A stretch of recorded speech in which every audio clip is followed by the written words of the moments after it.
गठबंधन का सिर्फ एक ही मकसद है कि कैसे ना कैसे कर कर यहाँ भारतीय जनता पार्टी को केंद्र सरकार से हटाना है। लेकिन यहाँ ये देखना होगा कि ये बिहार और अन्य राज्यों में यहाँ पर भेजा जा सकता है और ऐसे में वो फायदा भी लेते नजर आएंगे वोट बैंक का। लेकिन आप यहाँ देख रहे हैं कि वोट बैंक वो ओबीसी कमा रहे हैं। बिल्कुल इस तरह की चीजें जो है मोहन सिंह यादव को नहीं करने देंगे और इसीलिए देखा जा रहा है कि कांग्रेस के साथ उनकी बातचीत चल रही है। आरएलडी के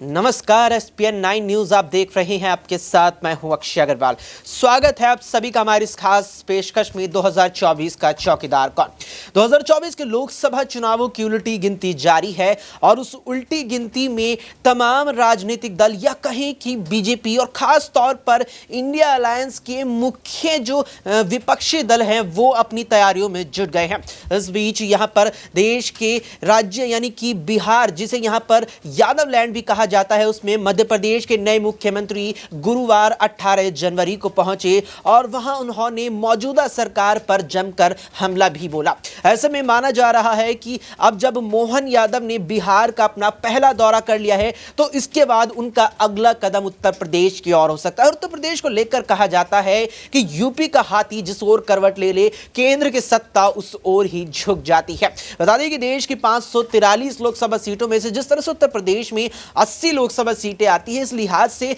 माना जाता है कि जो कोई भी राजनीतिक दल सबसे ज्यादा सीटों वाले इस राज्य में से सबसे ज्यादा सीटें लाने में कामयाब होगा, वो केंद्र की सत्ता तक पहुंचने में भी कामयाब हो ही जाएगा। और इसको देखने को हमें मिला था 2014 के लोकसभा चुनावों में भी, जहां बीजेपी ने सूबे की 71 सीटें जीती थी तो गठबंधन में 73 जीती थी। तो ऐसा ही बीजेपी ने 64 सीटें गठबंधन में रहकर जीती 2019 में भी, और वही अब 2024 में भी भारतीय जनता पार्टी और अन्य दल मिलकर यहां पर करने की कवायद में जुट गए हैं। बीजेपी की बात चली है तो बता दें कि बीजेपी के लिए जिस तरह से यहां पर राम मंदिर प्रमुख मुद्दा बन गया है, साथ ही साथ यहां पर मोहन सिंह यादव को भी माना जा रहा है कि वो उत्तर प्रदेश में यादव समुदाय को बीजेपी से जोड़ने में बड़ी ही भूमिका अदा कर सकते हैं। बता दें कि सूबे की जनसंख्या में करीब 10 से 11% हिस्सा यादव समुदाय का माना जाता है और जो लंबे समय से यहां समाजवादी पार्टी का कोर वोट बैंक भी रहा है, जिसमें अब सेंधमारी करने के लिए भारतीय जनता पार्टी ने मोहन सिंह यादव को चुना है, जो कहीं ना कहीं यहां पर इस उम्मीद से पेश किए गए हैं कि यूपी में भी जो Yadav vote bank Samajwadi party का है उसमें सेंधमारी कर सके और उसके बाद वो वोट बैंक जब बीजेपी की और ट्रांसफर हो तो बीजेपी अपना जो कदम 80 सीटों का लक्ष्य बना करके चल रही है कि सभी 80 सीटें जीतनी है, उसकी तरफ और भी मजबूती से बढ़ती चली जाए। लेकिन जिस तरह से हाल ही में मोहन सिंह यादव ने बिहार का दौरा किया, बिहार की बात चली है तो बता दें कि बिहार की कुल आबादी का करीब 14 से 15% हिस्सा यादव समुदाय से आता है।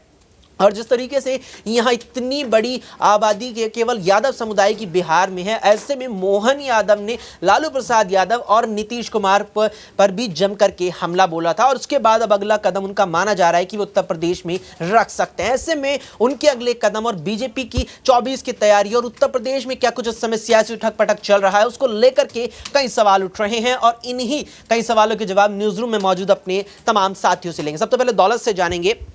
कि दौलत, जिस तरह से मोहन सिंह यादव ने पहले बिहार का दौरा किया था और अब लग रहा है कि उत्तर प्रदेश में आएंगे, तो जिस तरह से ये बात लगातार कही जा रही है कि एमपी में मुख्यमंत्री बनाया गया, यादव समुदाय से आते हैं, बिहार के यादवों को साधेंगे, यूपी के यादवों को साधेंगे, क्या वाकई में लगता है कि कर पाएंगे बीजेपी के लिए काम? देखिए, यहाँ पर भारतीय जनता पार्टी ने कहीं ना कहीं नए व्यक्ति को मौका देते हुए सोचा होगा कि अगर मौका हम नए व्यक्ति को दे रहे हैं, अगर पुराने नेता, उनको पता था कि यहाँ पुराने नेता रूठेंगे तो वरना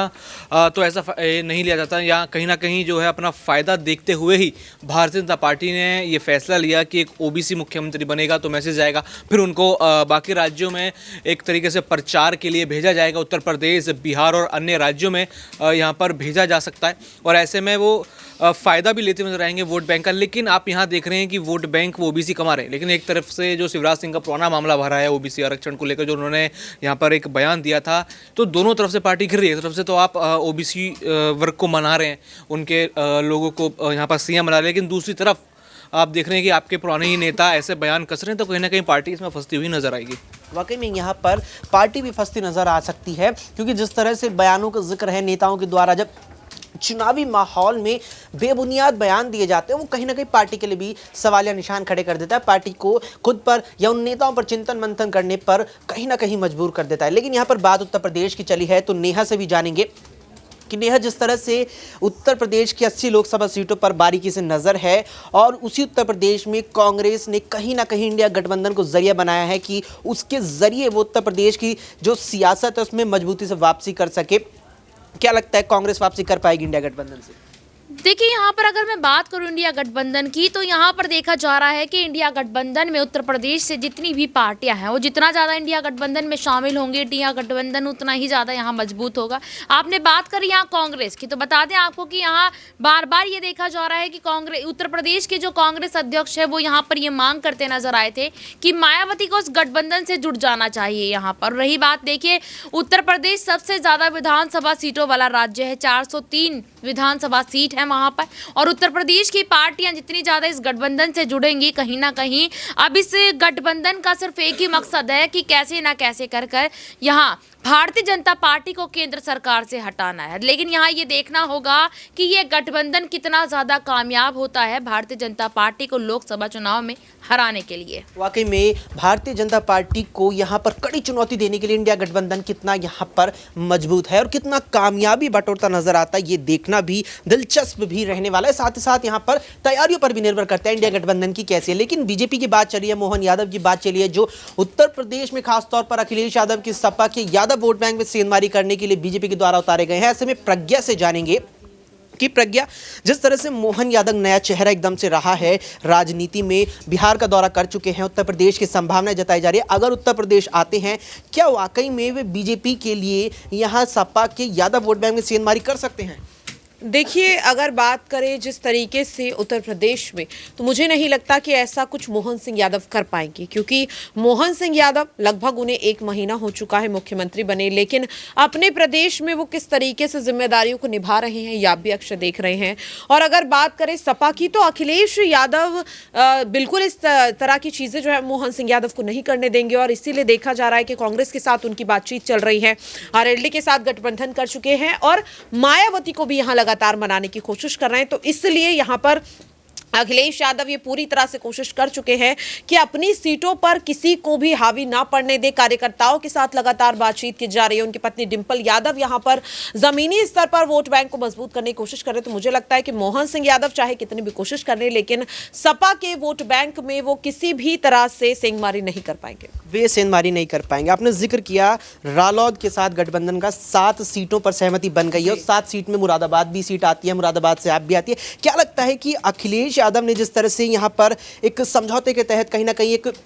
याराना भी दोनों में देखने को मिलता है, अखिलेश और जयंत की बात आती है, तो जो अब जयंत पर आरएलडी पर सीट गई है, क्या लगता है मुरादाबाद को अखिलेश के साथ मिलकर जयंत चौधरी फतेह कर पाएंगे? बिल्कुल, मुझे बिल्कुल लगता है कि यहाँ पर मुरादाबाद सीट जो है वो सीधे सीधे सपा के पाले में आएगी। और अगर बात की जाए, यहाँ पर हमेशा से देखा गया कि मुरादाबाद की जो सीट है उस पर कहीं ना कहीं बसपा हो, सपा हो, इन्हीं गिनी चुनी पार्टियों का दबदबा हमेशा से देखा गया। लेकिन भारतीय जनता पार्टी को बिल्कुल भी यहाँ पर हल्के में नहीं लिया जा सकता, क्योंकि आपको याद होगा कि सपा से उसका गढ़ छीना था भारतीय जनता पार्टी ने। आजमगढ़ और यहाँ पर रामपुर, 2 सीटें जिन पर हमेशा से दबदबा माना जाता था समाजवादी पार्टी का, लेकिन अखिलेश यादव को यही लगा कि ये उनका गढ़ है, उनसे नहीं छीन पाएंगे। और बीजेपी ने किस तरीके से उपचुनाव के बाद यहाँ पर जबरदस्त जीत हासिल की, तो मुझे लगता है कॉन्फिडेंस होना अच्छी बात है, लेकिन ओवर कॉन्फिडेंस यहाँ पर अखिलेश को नहीं करना चाहिए कि आरएलडी के साथ उन्होंने गठबंधन कर लिया है तो यहाँ पर शायद उनकी जो सीट है वो उनके पास रहेगी। यहाँ पर मुझे लगता है कि ओवर कॉन्फिडेंस होने की जगह यहाँ पर उन्हें जमीनी स्तर पर उतरकर,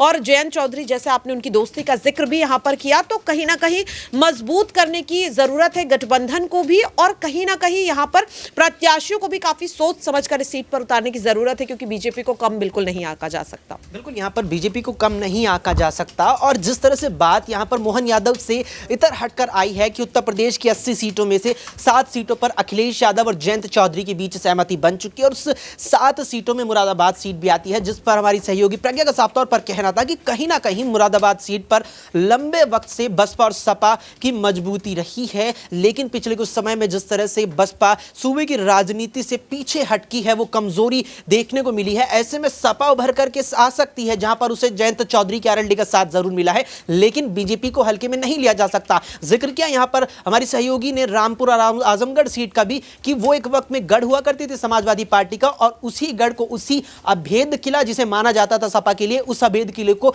भारतीय जनता पार्टी ने जिस तरीके से भेद दिखाया, वो ये चीज साफ करता है कि अखिलेश को अगर यहां पर चुनौती इन 80 सीटों पर भारतीय जनता पार्टी को देनी है तो बिल्कुल भी यहां पर अति उत्साहित नहीं होना है, और अति यहां पर कोई भी चीज बिल्कुल यहां पर भारी इंडिया गठबंधन या अन्य किसी भी दल पर भारी पड़ सकती है। आपका क्या कुछ मानना है इस पूरे मुद्दे पर? क्या कुछ लगता है कि खास तौर पर उत्तर प्रदेश पर एक सवाल तमाम दर्शकों के लिए छोड़ते हुए जाते हैं कि यूपी में जिस तरीके से अखिलेश और जयंत साथ आ चुके हैं, मायावती की बात चल रही है और कांग्रेस के साथ सीट शेयरिंग चल रही है, क्या लगता है कि इंडिया गठबंधन मिलकर बीजेपी को उत्तर प्रदेश में चुनौती दे पाएगा और क्या कुछ यहाँ चुनावों में स्थिति बन सकती है? इस पर अपनी राय हमें कॉमेंट बॉक्स में कॉमेंट करके जरूर बताएं। फिलहाल के लिए इस पेशकश में इतना ही। देश और दुनिया की तमाम खबरों के लिए आप देखते रहें SPN9 न्यूज।